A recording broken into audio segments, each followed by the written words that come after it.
ซึ่งว่าแผนกสันติบาลกองบัญชาการป้องกันความสงบเมืองไซธานีนครหลวงจันทร์ได้จัดกองประชุมเพื่อเฮ็ดบทบันทึกสัญญาป้องกันความสงบบรรดาห้านอาหารห้านกินดื่มและห้านบันเทิงทั่วเมือง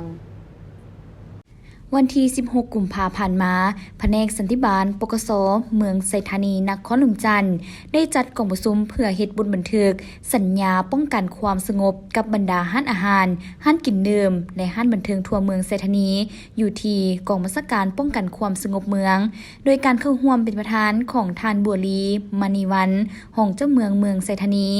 มีพันโทจันเพ็งแก้วประเสริฐหัวหน้ากองบัญชาการป้องกันความสงบเมืองไซธานีพร้อมโดยภาคส่วนที่เกี่ยวข้องเข้าร่วมพันโทวินิศักดิ์คำฟงวงพา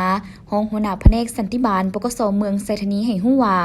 การเฮ็ดบทบันทึกสัญญาป้องกันความสงบนำบรรดาห้านอาหารห้านกินดื่มและห้านบันเทิงในครั้งนี้เพื่อคุ้มครองบรรดาหัวหน่วยธุรกิจเคลื่อนไหวประกอบธุรกิจตามใบอนุญาตของตนเองพร้อมทั้งปฏิบัติอย่างเข้มงวดต่อแจ้งการคำสั่งต่างๆของคันถึงวางออกเพื่อรักษาให้ได้ระเบียบกฎหมายฮิตของประเพณีวัฒนธรรมอันดีงามของสั้นลาวและทานยังให้ฮู้อีกว่า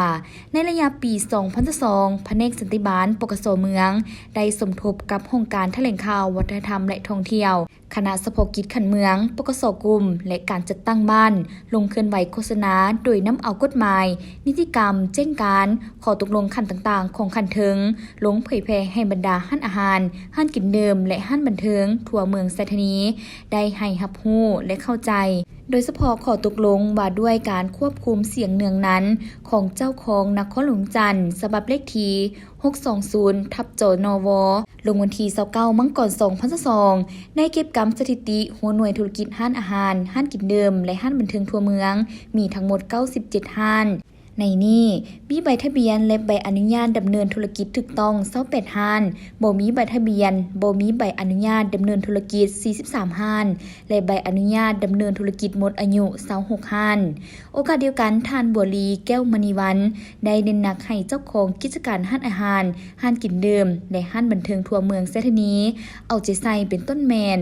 ก่อนเปิดกิจการห้านอาหารห้านกินดื่มและห้านบันเทิงต้องได้รับอนุญาตก่อนทุกๆครั้งและทุกๆห้านต้องประกอบธุรกิจให้ถูกต้องตามใบอนุญาตของตนที่กำหนดไว้บ่ควรเปิดเครื่องเสียงดังเกินที่กฎหมายกำหนดเวลาเปิดปิดห้านต้องให้ถูกต้องตามวงเวลาที่ได้กำหนดให้และเด็ดขาดบ่ให้ผู้ประกอบกิจการนำใส่ห้านอาหารห้านกินดื่มและห้านบันเทิงเป็นบ่อนมั่วสุมและจำหน่ายสิ่งเสพติดทุกประเภทบ่ควรขึ้นราคาอาหารเกินความเป็นจริงและจริงใจมอบพันธะเสียอากรเข้าลาดให้ทันตามเวลาที่คันเทิงกำหนดไว้